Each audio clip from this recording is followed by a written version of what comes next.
आज महाअष्टमी, इतिहासको एक महान युद्ध भएको दिन। आजको दिनलाई असत्यमाथि सत्यको, अन्धकारमाथि प्रकाशको र दुष्टतामाथि धर्मको विजय भएको दिनको रूपमा मानिन्छ। हिजो माँ दुर्गाले शक्ति सञ्चय गर्नुभयो र आज उहाँ युद्धमा उत्रिनुहुन्छ। आज नवरात्रिको 8औं दिन महागौरी देवीको पूजा। महागौरी भनेको अत्यन्तै गौर वर्णकी, अत्यन्तै सुन्दर र शान्त स्वरूपमा विराजमान देवी। उहाँको शरीर शङ्ख, चन्द्र र कुन्दको फूल जस्तै धवल श्वेतको रूपमा छ। उहाँ 4 हातधारी हुनुहुन्छ। एक हातमा त्रिशूल, अर्को हातमा डमरू, एक हातले अभय मुद्रामा, अर्को हातले वर मुद्रामा देखाउनुहुन्छ। उहाँ वृषभमा सवार हुनुहुन्छ।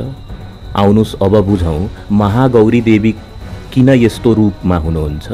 किनकि उहाँले आफ्नो तपस्याले सबै कालीमा धोइसक्नु भएको छ। पौराणिक कथा अनुसार पार्वतीले भगवान शिवलाई पतिको रूपमा पाउन घोर तपस्या गर्नुभयो।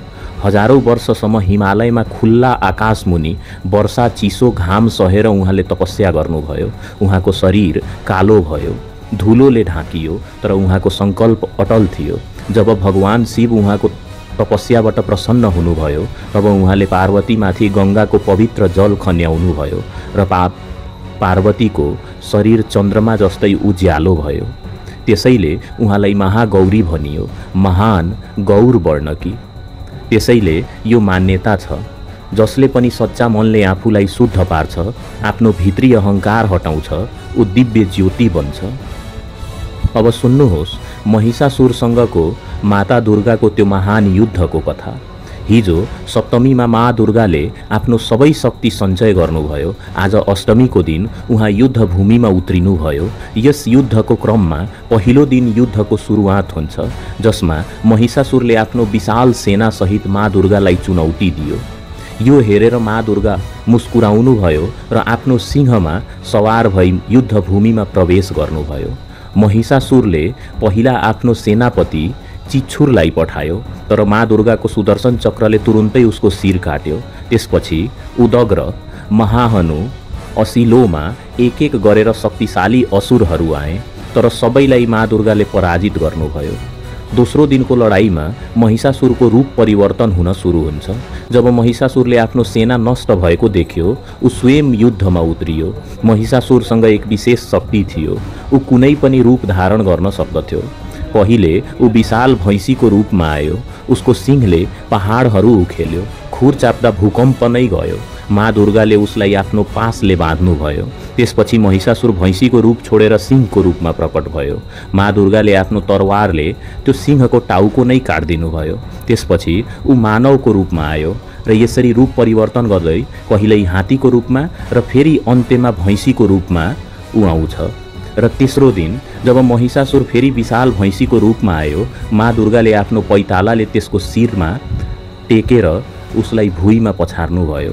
महिषासुर भैँसीको रूपबाट मानवको रूपमा बाहिर निस्किन खोज्यो, तर त्यही क्षणमा माँ दुर्गाले आफ्नो त्रिशूलले उसको छाती भेदिदिनुभयो र आफ्नो खड्गले उसको शिर काट्नुभयो। महिषासुरको वध भयो, असत्यमाथि सत्यको विजय भयो, अहङ्कारको पतन भयो, सम्पूर्ण देवलोकमा जय जयकार सुरु भयो, फूलको वर्षा भयो र माँ दुर्गा महिषासुर मार्दिनी भनेर पनि प्रसिद्ध भइन्। अब सुन्नुहोस् अष्टमीको सबैभन्दा महत्त्वपूर्ण कुरा, बलिदान। बलिदानको वास्तविक अर्थ धेरै नै गहिरो छ। त्यो बुझ्न पूर्व आउनुस् हेरौँ माँ दुर्गाले महिषासुरलाई किन मार्नुभयो। किनकि महिषासुर केवल एउटा भैँसी मात्र थिएन, महिषासुर प्रतीक थियो, अहङ्कारको प्रतीक, लोभको प्रतीक, ईर्ष्याको प्रतीक, क्रोधको प्रतीक, अज्ञानको। जब माँ दुर्गाले महिषासुरको शिर काट्नुभयो, उहाँले यी सबै बुराइहरूको शिर काट्नुभयो। त्यसैले वास्तविकमा बलिदान भनेको आफ्नो अहङ्कारको बलिदान हो। बलिदान लोभको हुनुपर्छ, बलिदान ईर्ष्याको हुनुपर्छ, बलिदान क्रोधको हुनुपर्छ, बलिदान आलस्यको हुनुपर्छ, बलिदान आफ्नो अज्ञानको हुनुपर्छ। हामी जब पूजामा बलि चढाउँछौँ त्यो बाहिरी क्रिया मात्रै हो, तर यदि हामीले आफ्नो भित्री बुराइहरूको बलिदान दिन सकेनौँ भने बाहिरी बलिदान निरर्थक हुन्छ।